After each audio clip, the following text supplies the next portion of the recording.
এক সন্ধ্যায় মাঝবয়সী শাহজাহান একটা রেস্টুরেন্ট থেকে ১০০ টাকার নাস্তা নিল।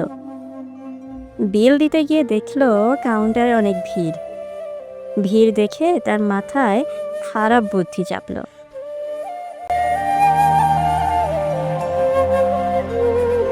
সে ভাবল, এই ভিড়ের সুযোগে বিল না দিয়ে বেরিয়ে গেলে কেউ টের পাবে না,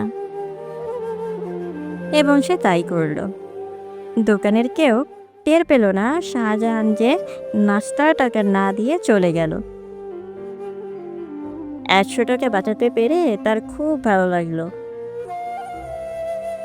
বাসায় এসে স্ত্রী ছেলে মেয়েদের নিয়ে রেস্টুরেন্ট থেকে আনা গরম গরম নাস্তা খেয়ে সে তৃপ্তির ঢেকুর তুলল। আর তখনই সে আতঙ্ক নিয়ে আবিষ্কার করলো তার পকেটে মানিব্যাগ নেই। মানিব্যাগে ৫,০০০ টাকা এবং কিছু জরুরি কাগজপত্র ছিল। তার বুকটা ধড়াস করে উঠল। দোকানে নাস্তার বিল না দিয়ে যে আনন্দ পেয়েছিল তা মুহূর্তে অদৃশ্য হয়ে গেল, এবং এক আকাশ বিষাদ তাকে ঘিরে ধরল। স্বামীর বিষাদময় মুখ দেখে স্ত্রী চিন্তিত হয়ে বলল, কি হয়েছে তোমার? শাহজাহান অন্যমনস্ক হয়ে জবাব দিল, কিছু না। স্ত্রী জোর দিয়ে বলল, অবশ্যই তোমার কিছু হয়েছে।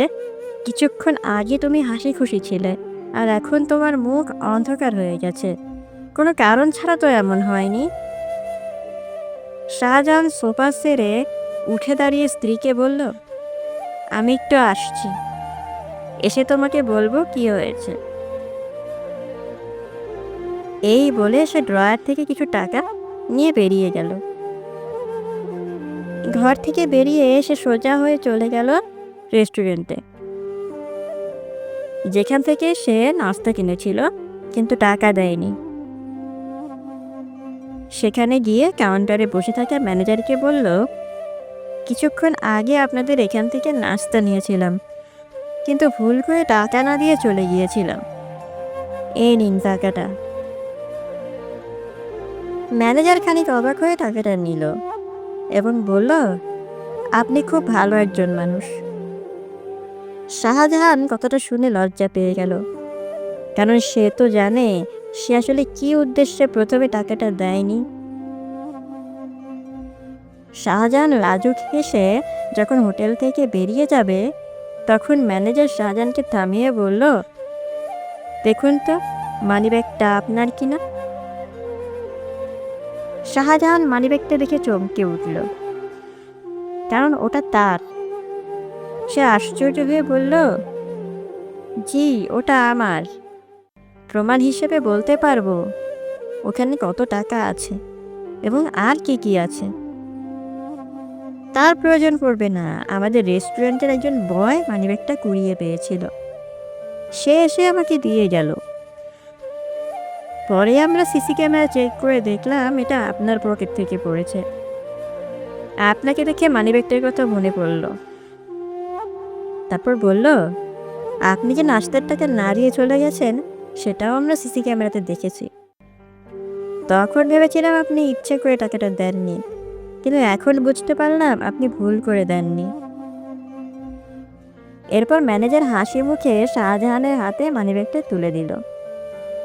শাহজাহান আনন্দিত হয়ে মানিব্যাগটা নিল এবং আরও বেশি আনন্দিত হয়ে ওই বয়টাকে কিছু টাকা বকশিশ দিল। বাসায় এসে স্ত্রীকে ঘটনা কি বলল। স্ত্রী বলল, তুমি কি এই আশা নিয়ে টাকাটা দিতে গিয়েছিলে যে টাকাটা দিলে তুমি মানিব্যাগটা ফেরত পাবে? না, মানিব্যাগটা ফিরে পাওয়ার আশা ছেড়েই দিয়েছিলাম। টাকাটা দিতে গিয়েছিলাম এই ভয় থেকে যে এই অন্যায়ের জন্য আল্লাহ যদি আমাকে আরো শাস্তি দেন। অন্যায় কাজটা করে তুমি যে অনুতপ্ত হয়েছ এবং পরে সেটা শোধরানোর জন্য উদ্যোগ নিয়েছ, এতে আল্লাহ খুশি হয়েছেন এবং তোমাকে পুরস্কার দিয়েছেন। আল্লাহ তোমার মনকে সবসময় এমন সুন্দর রাখুন। তার স্ত্রী বলল।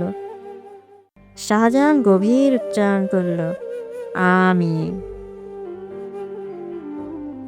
গল্প অন্তরালোক, লেখা রুদ্র আজাদ। কণ্ঠে স্নেহা নীল শর্মী।